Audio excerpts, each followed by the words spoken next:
When I first cast my eyes upon the galaxy from space, I didn't see millions of points of light. I saw only duty. Planets of the Imperium that it was my task to protect. Now, I serve no one but myself. I look upon distant stars and see only opportunity. Who will join me and take what is rightfully ours? The Crimson Slaughter are a Khornate warband of Chaos Space Marines. Originally known as the Crimson Sabres during their service to the Imperium as a loyal Astartes chapter, as part of the 13th Dark Founding, their service was marred with infamy from the start. The only known contemporaries of their founding remembered being the Death Spectres and Exorcist chapters. Their reputation in their early service was a shining contrast to their gloomy cousins. Estranged from fellow chapters for their zealous adherence to protocols of war during the cleansing of Daenor IV of 481.M37, the then Blood Angels chapter master, Commander Vigilius, nevertheless commended their skills at rapid strike drop pod insertions, which rivaled his own chapter's expertise.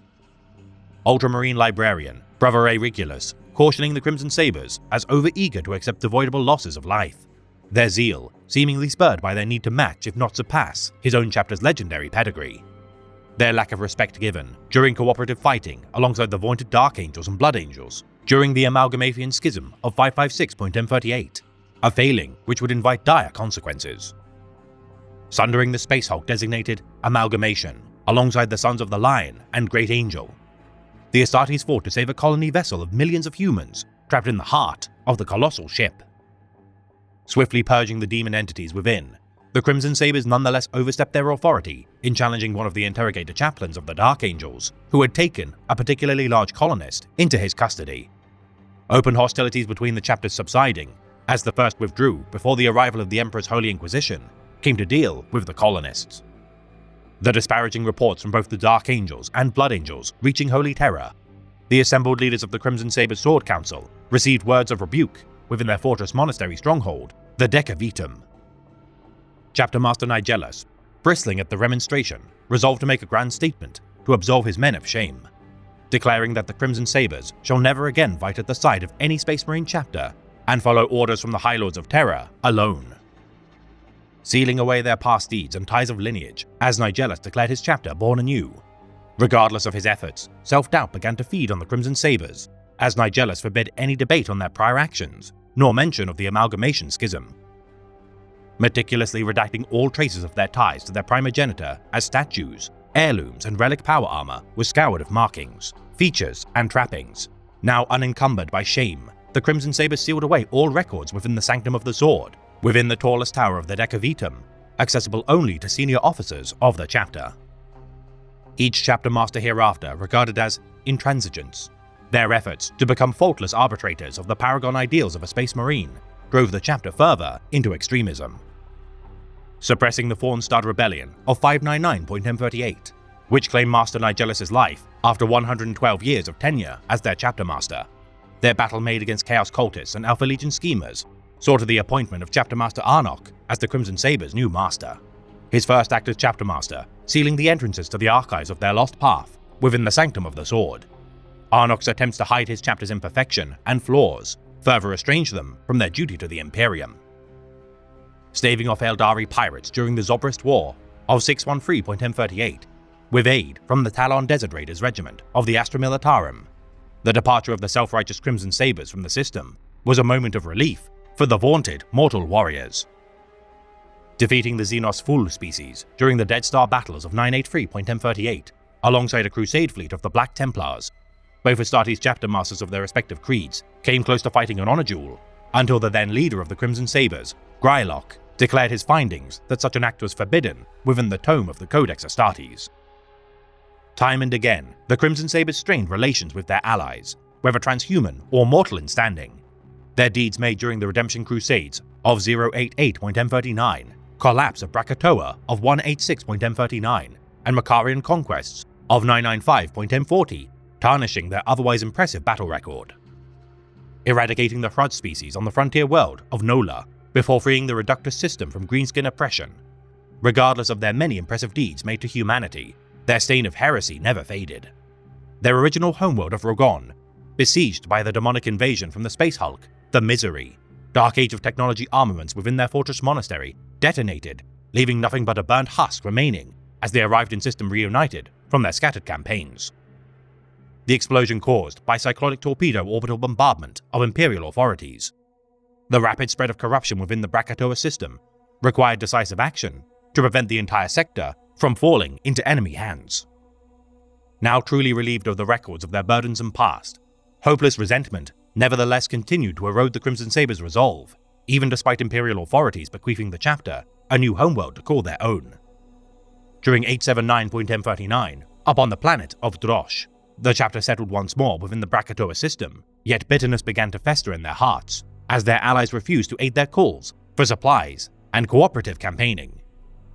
The Krakatoa region of space to which they fought, colloquially known as Hulk Alley, due to the amount of derelict voidcraft anomalies which spewed from the warp.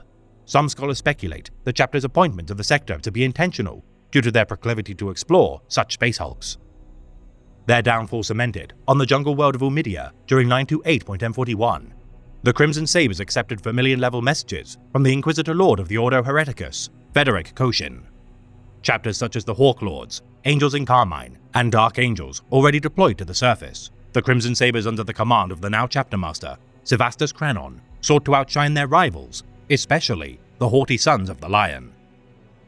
Pledging the entire might of the chapter to the campaign, all others immediately withdrew their support to Lord Koshin, as they outright refused to fight alongside the Crimson Sabers.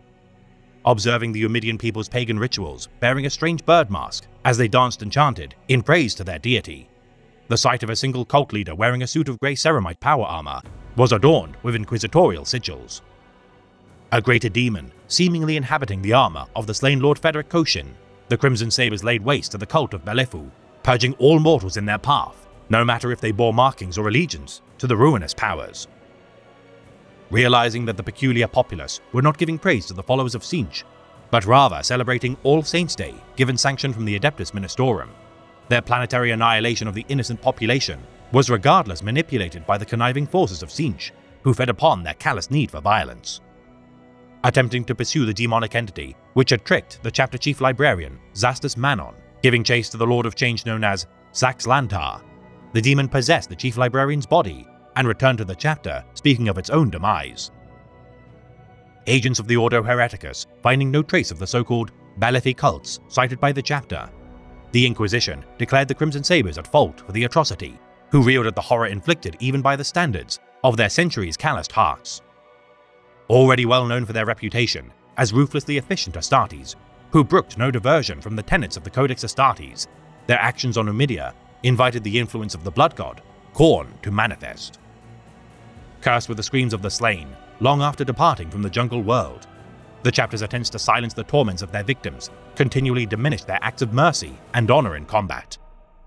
Questioning their oaths to the Emperor, with so many of his subjects declaring them to be at fault, the Crimson Sabers for their independence had consigned countless worlds to destruction due to their inability to fight alongside their Astartes kin.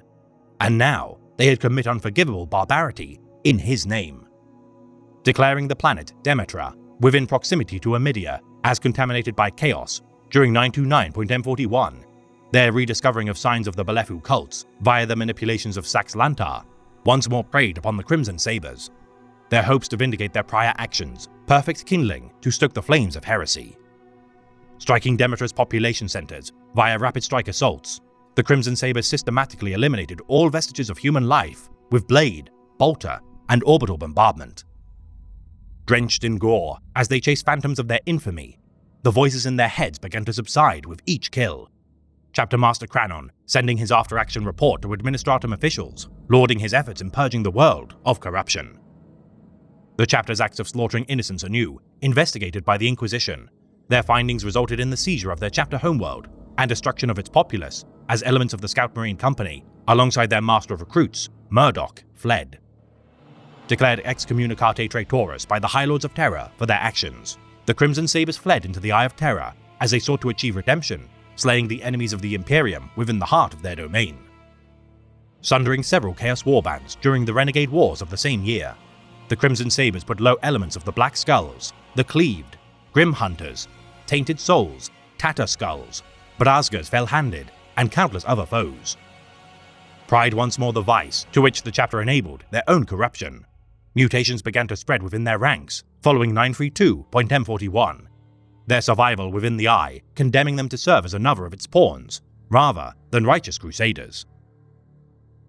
Renaming themselves as the Crimson Slaughter during 938.M41, the command of Chapter Master Sevastus Cranon steered his warband to find new cores, rather than fight for scraps in the name of an emperor who had abandoned them to decay. 4th Captain Eli Zarton and 59 of his company, departing along with the venerated ship, the Pride of Rogon, established a secret base of operations upon their former irradiated homeworld of Rogon, swearing to fire upon the warband of the corrupted Crimson Sabers should their paths meet again, as he vowed to one day depose Cranon in the name of the Emperor. Transformed not by a single battle, but gradual decline, the Crimson Slaughter's prowess warriors encouraged their mutations into ever more deadly abominations, the Blood God watching intently as they slowly and inadvertently surrendered to his will. Spurred on by their independent nature and need of vindication, their praise to the Emperor dwindled as speeches of self-reliance and freedom overturned mantras of loyalty and service. As some Astartes grew horns, fangs, and elongated limbs, others with more esoteric talents found eyes to be emerging on their brows, Chapter Master Cranon's martial aspect burgeoning with his own mutations, bolstering his already impressive strength. Establishing a base of operations within the Space Hulk, Lost Hope, as the Crimson Slaughter pillaged real space for spoils, their mutations exacerbated further, the voices which tormented them never silent. The chapter's librarians becoming more lax with the records made of the renegade wars within the Eye. As time passed, such scholars abandoned their quills and parchment as demonic possession and madness took hold. Their prior data scroll entries upon reinspection, nothing more than assortments of maniacal rantings and garbled gibberish. Time ever distorting as the warband continued their crusade within the Eye. With over 200 Astartes lost to the conflict, others went missing as even their venerable heroes burst from their ceramite, transforming into monstrous abominations, such as one which has now been known only as the Red Honor. His librarians, unreliable as many of his chaplains, remain shackled, imprisoned within the depths of his flagship. Even Cranon's own blood brother languished within a locked cell and refused to speak. The Crimson Sabers and all they had been had truly died, a chapter with no legacy, no valor, no sanity, and no hope. A collection of murderers suffocated by despair and misery. Gathering his most trusted officers, who had not yet surrendered to madness, Cranon outlined his quest to seek new purpose and eke out a fragment of the honor which now ran in short supplies. The Crimson Slaughter must accept their nature as renegades in order to thrive. His men, out of a sense of duty and refusal to abandon their vows of service to their master, began to devise a means to unite the warband to their common cause. Seeking a cure for the madness which gripped his men so completely, Cranon slew those who out of desperation refused to abandon their service to the Emperor. Already earmarked by his senior officers and gunned down mercilessly. Meeting with the Clone Lord of the 3rd Legion, Fabius Bile, aboard the Lost Hope, Bile congratulated Cranon and his men for their defection from the Imperium, offering to aid the restoration of his warband, in exchange for the men of his former chapter, who refused to join him in damnation. Establishing vast laboratories within the confines of their space hulk, Chemvats aplenty grew organs for new aspirants, as the Lost Hope swelled in scale, with new amalgamations of shipwrecks dragged to its embrace. Sparing only his brother Sevastus from the scalpel of the Spider, the Crimson Slaughter soon burgeoned, driven by vengeance as they roamed the stars for spoils anew, as worlds suffered by their hands. Confronted by the fallen angel, Cypher, during Cranon's efforts to obtain the artifact known as the Hellfire Stone as a means to silence the voices which now plagued his mind, their interrogation of another son of Caliban, Turiel, gleaned information of the prize they sought and the nature of his fallen kin.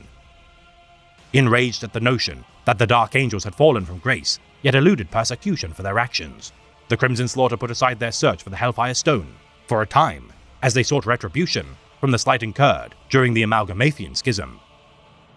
Setting a trap upon Stern's remembrance, using their captured fallen angel, Attius the Untamed, as bait, their combat made against the Adeptus Sororitas saw to the bodies of their enemies piled high into cathedrals as a means to draw the ire of the Imperium.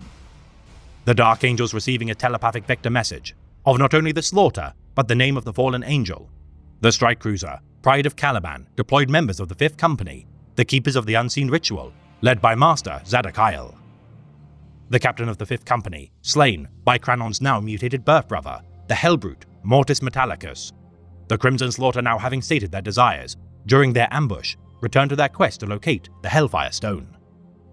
Now having embittered the Dark Angels as a lifelong nemesis with which to contend, their search for the artifact would be relentlessly harried by the Sons of the Lion, finally locating their prize during the battle upon Bane's Landing.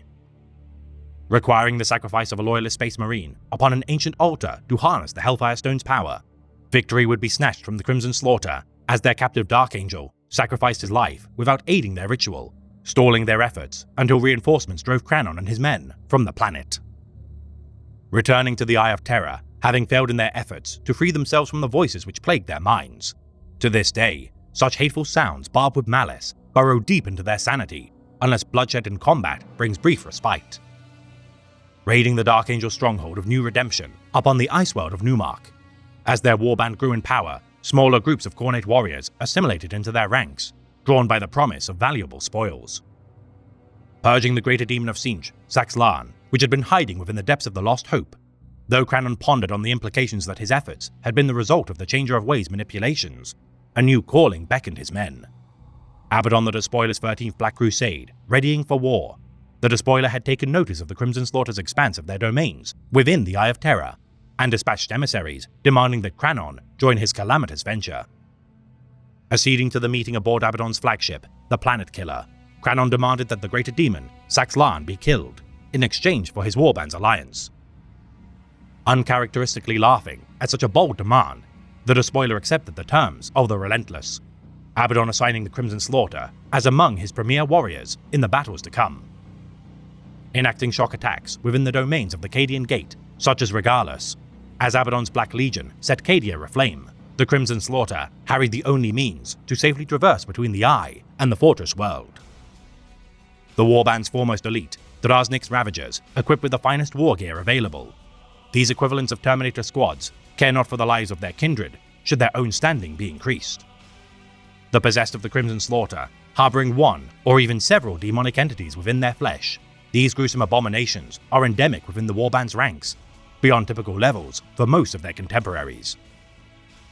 Never lacking for vast hordes of expendable renegades, known as their Cults of the Crimson Slaughter, such bloodbathers and dirt dogs are often slain on sight by their overlords, should their ingratiating platitudes stoke their ire. Retaining their expertise for armored spearhead assaults, bolstered by waves of cultists and demon engines, whether struck by a power fist, bolt round, or fell arcane sorcery, the wrath of the Crimson Slaughter is sudden and without mercy. Clad in crimson ceramite, trimmed with gold, the symbol of their former chapter iconography, a red skull atop 2 crossed red sabers over a field of white, has been supplanted by a fanged white skull, crowned with a black iron halo atop a field of crimson.